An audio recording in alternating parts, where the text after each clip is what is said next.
So, welcome to this podcast. I am your host, Coco. No, Wait. That's wrong podcast. No. We're not that podcast. We're not Geeks That Lift. Okay, this is not the Geeks That Lift podcast. This is the Weigh-In. Yeah, well, they're our friends and we love them to death, man. Shout outs to Geeks That Lift. Go love check it, man. that out. Love it. So anyway, how you been, man? I've been phenomenal. I see you did. Fantastic. I know you were, but I'd be even better if you brought the ice. You didn't bring in the ice tonight. I'm gonna get the ice. Oh, So my vodka is warm, man. Oh, I apologize. That's all right. The goose I'm is supposed good. to be the keeper. Ice, baby. Yeah, that's where you got to interject the song. So, but hey, the goose is good, warm. I still love it. Woo, Let's move along, brother. Yes, it is. So, the title of today's episode is Too Sexy for My Shirt. So sexy it hurts. Don't tell me you still got like that cassette or something. I wish I had that cassette. I would listen to it right now. It was so quirky. My mother's the one who turned me on to that song. She used to listen to it all the time. I really like the vocal, actually. The vocals are phenomenal. Yeah, the vocalist steals the whole show, man. Oh my God. Who was it that, by the way? 80s. Was that guy called? Fine Young Cannibals. Fine Young Cannibals. Fine Young Cannibals. Shout out to sexy Fine Young for my Cannibals. So, all right. The actual meaning of this episode is, I've been thinking about man's proclivity of just really having sexual freedom. More than women per se. Well, don't you anyway? I mean, excuse me. Yeah. But don't we anyway? Chris Rock has said one time, and I thought it was very, very funny and very, very true, that women cannot go back financially in life when they choose a mate, when they choose a partner. If that guy's making $40K a week, she cannot bust down to like $30K a week. It's not happening. But he said conversely that men cannot go back sexually. Like if they got the whips and chains and the ice cream out, then they cannot, like, baby, I have sex with food. Okay, like we call it. Or you wear call it frunch. Yeah. Or you wear a tail. Frunching. Yeah. What those dudes? Furries and shit. Yeah. You putting the tail on. Unbelievable. So, I get it. Part of the genetic code, so all the human beings on the planet can be here, is the idea that man has to be, like the seed has to get pushed on. Man needs to replicate. So let's make him horny. Let's give him this real feel-good feeling, and make him want to go out and chase women. But do you ever stop and think that maybe, like, as men, we just go a little bit too far? Maybe we think about sex too much. Why do we obsess about sex so much? I don't know. I don't understand, and I don't really have a problem with it personally, per se. No, not at all. But I mean, I think better up. Yeah. No, I better swing. I think it has a lot to do with how we're genetically wired. We're putting it into a context that's got a little bit of a back end cheerfulness to it, but it actually is how we're genetically wired. Because we actually are hunting down. Look at it like the caveman terms. Caveman times. It always goes back to caveman times. Neanderthals. Yeah, like the Geico commercials. The dude's always pissed off because he's always blaming them. Yeah, those are our great grandparents right there. Yeah, exactly. No. The men are, the women do what they do as what females do. We're talking about Neanderthal times or whatever, going back to the beginning of 2001 by Kubrick or something, Yeah. And men, their whole deal is to keep the species going. Women aren't trying. Remember this now. Women don't. Women accept the male sperm, right?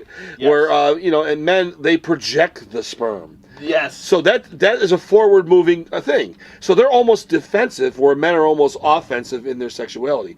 We're always thinking about beautiful women. We're thinking about the bodies and the sexuality thing. Women, they are more stimulated by visual, and men, when they're doing their thing, but they don't, well, I don't mean they don't as a general topic, but men are a little bit more fast-forward on that. They're more forward-thinking on the sexuality. Yeah, there's also... They're dirty boys. There's also the social aspect. So much of the media that we're presented with as men is sexualized. I know. Like, you see the women, they got the bustiers, the bustiers out, the boobs are up. You look at those Cosmopolitan magazines, it's like softcore porn. Like, we're getting hit with that. And we're very sensitive to that. And men on different spectrums. Some men have higher sex drive. You know, But I like the Olsen girl. I like the Olsen girl in the Avengers film who actually plays the Scarlet Witch. Oh yeah, She's a beautiful woman. She's a very attractive girl. You know, I've forgotten about her a little bit. But again, here's my mind thinking about how beautiful she is. Yeah. Where did that come from? Yeah. Think about it. The porn industry is $1 billion industry of people watching other people have sex. It's a total. It's mega billion. It's a mega billion market now. It's a voyeuristic habit. Yeah. That almost everybody does. But it's so in this country. Think about it. It's very taboo. Salt and Pepper, the rap group Salt and Pepper made that song. Let's talk about sex. Yeah. But nobody wants to talk about sex. Well. We're very prudent. I mean, not me. No, I talk about sex as a all society, the time, ladies. Yeah, I know you. We know, Mr. Date Man. But anyway, I think it has a lot to do with just America's a unique country, the way it was developed and how it came to be. We were kind of rebellious. We left from we broke away. We formed our own thing. We're kind of rebellious, but we're kind of conservative. We actually went back. We were always conservative because the Pilgrims and whatever it was, and some aspects of the English culture that came over here. But a lot of the forefathers were thinking more like let's be a little more open minded about the society. And we still are, and I think that's why we fight the way we do. Not fight in a bad way, but that's why we have these battles in society. People just want to be free because America was an experiment that worked, or that's still working. And we got to protect that a little bit. And sexuality should not be something we're scared of. You also got to think about the stigma. Think about slut shame culture. Yeah. Oh, she had sex with 2 guys. She's a slut. But you'll have a man who will have sex with like 50 girls, and he's not really a slut. Everybody's high-fiving him. So there's definitely a double standard where that comes in. So that's something that's drawing a wedge. I think more men and women need to communicate about sex, And there's a thing, and everybody's got their hang-ups when it comes to sex. Like me, sometimes I get to a certain level of sex, and it's like I want to go deeper, Or I want to, is there some kind of cliche here? What are you talking about?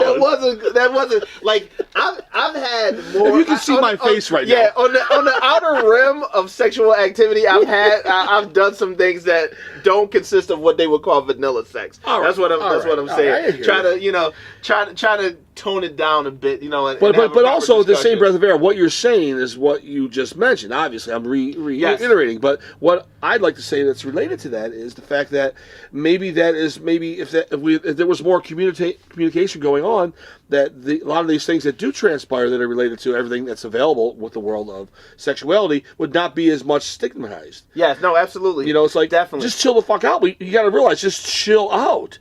You can't take a freaking piss with the lights off. When you're pissing, you're touching your penis. You know what I'm saying? There's also the aspect that I think about too. Like, so there's women who I'm attracted to.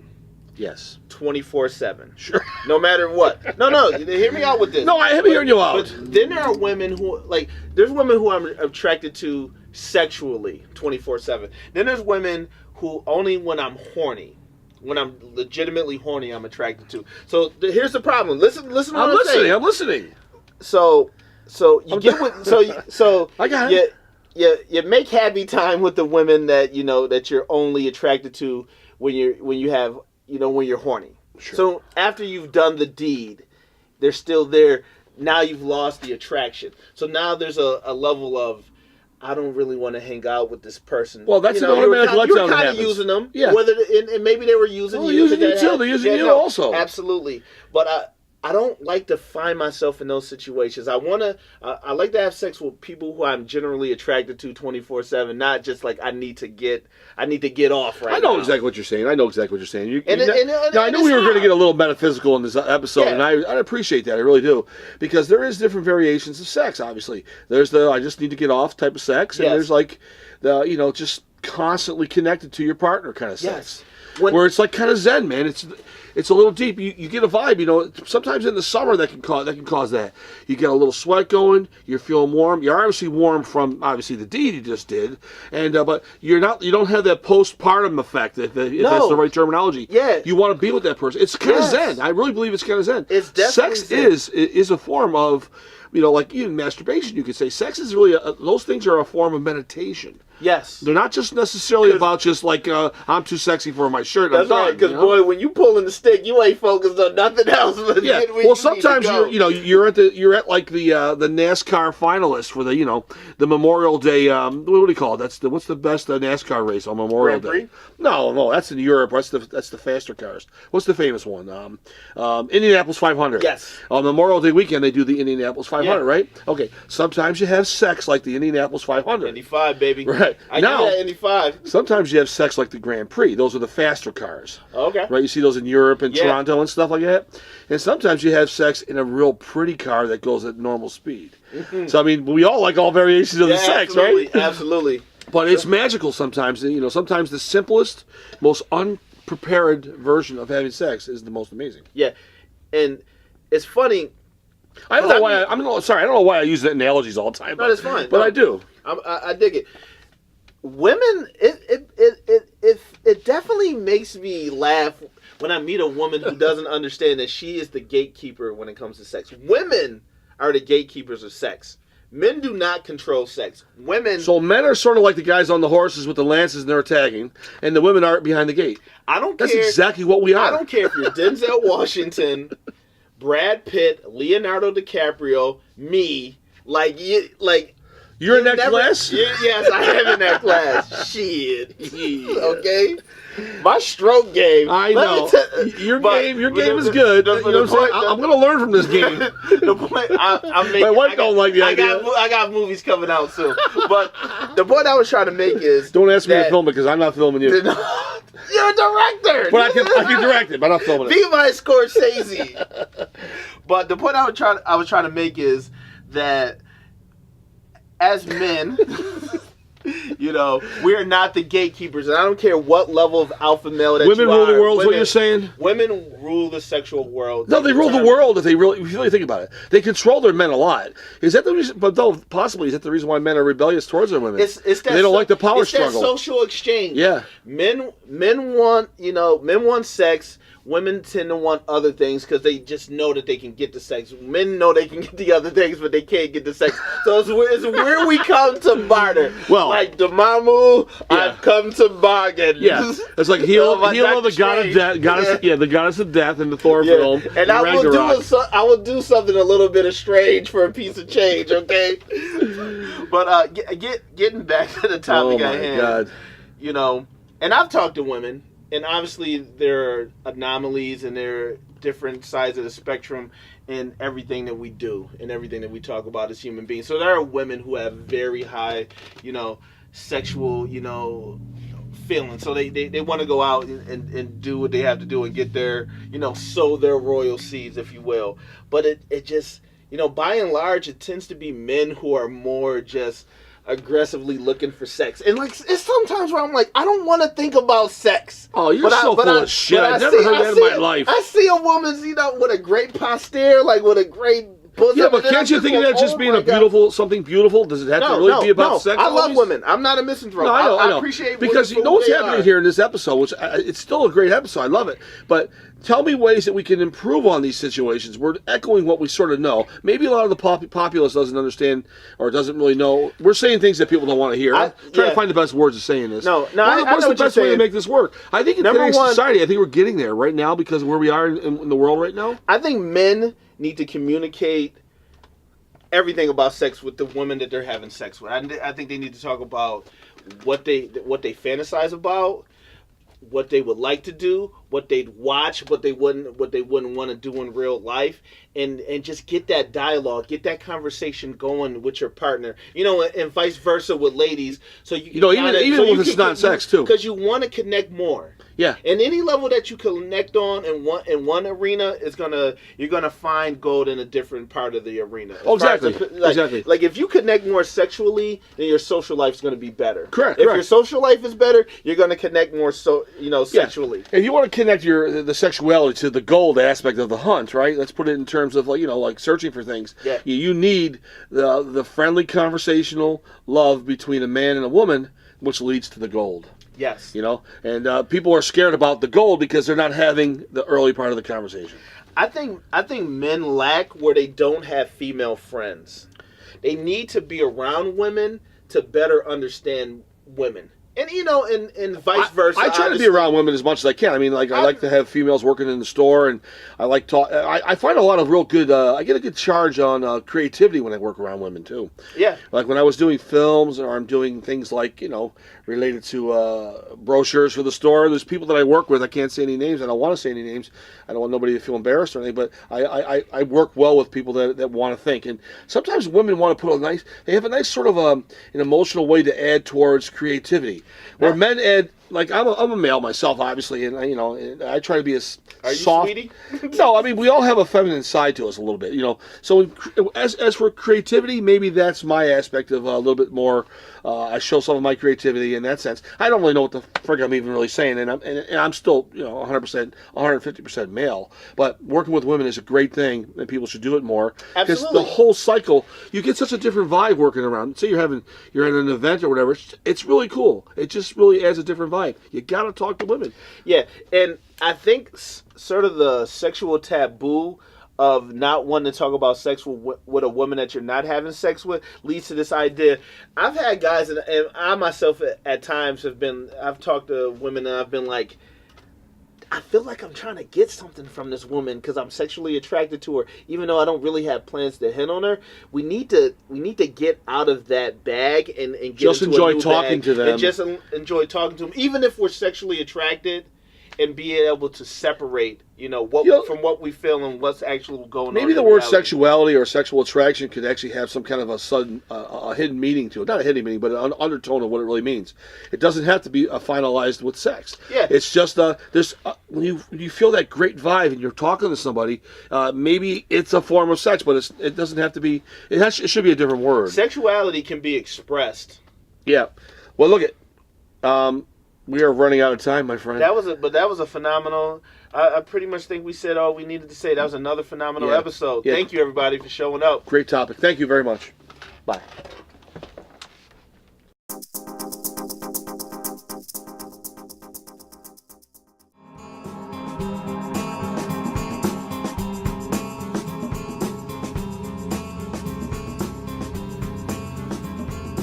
Yeah. So, what's up with these older men in these fucking whorehouses? Like, it just seems to be to me that there's a lot of older men attending whatever's going on in these whorehouses. Because I don't know. That's what they are. Well, the thing is, like, how come it's not really a surprise that we see the president's photograph with the lady who once owned the place? She's at fundraisers and shit. Yeah, like how is she there? That didn't shock me one bit because it's all connected. Like there's like connective tissue that just. If you dig DNA there, you go back down Nixon. If you dig deep, you'll find everybody that attended these slightly bizarre events. But hey, they talked about there was some other names on the list. I guess we got a bit of an idea. Yeah. Oh my God. So I guess we get it now. Yeah, I guess it's gonna be funny, but anyway, the world that we live in today, man. Everybody makes mistakes. Everybody messes up. Like we know that. Yeah, I know. I'm not saying it to be political per se. It's really more comical than anything. Yeah, no, it's funny as shit. What is that impulse that like people have? Like they notice something is wrong. They know that they shouldn't be doing something, but they just still go ahead and do it. Like, what drives that? Is it emotion? I think when it comes to a whorehouse, it's sex and power, right? But in general, it's just power. People who have power, that gets to their head. You've read about it, you've heard about it. It affects them. The ego goes crazy. You're kind of getting that is what's happening. It's a power trip. You've got a younger girl, hopefully legal age. Hopefully, shit. I mean, I'll tell you one thing. Those girls are probably getting some nice dollars and nice tips. Hey, more power to them. It's funny. They got the world's power collectively, like in these rooms. Sometimes, like it's insane. I understand when you're at that position in life where you have that much wealth, it tends to change like your psychology. Like you just start to you get a God complex where you just think you can do anything. Yeah, You think, everything, like, nothing that you do is fallible. Right. Everything you do is fucking right, and, like, you just continue to do it. But, like, you still live in the real world.